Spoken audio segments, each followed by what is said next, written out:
Hi everyone, my name is Grayson Blythe. I'm currently living in Huntersville, North Carolina, but I'm originally from Mooresville.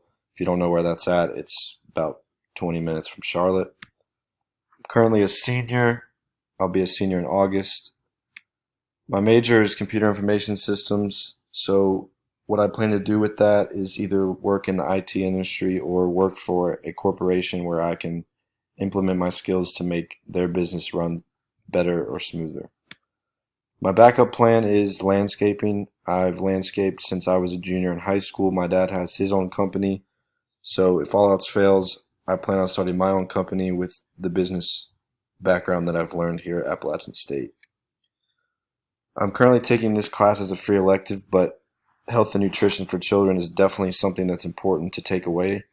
So I'm eager to learn whatever I can and take away whatever I can from this class.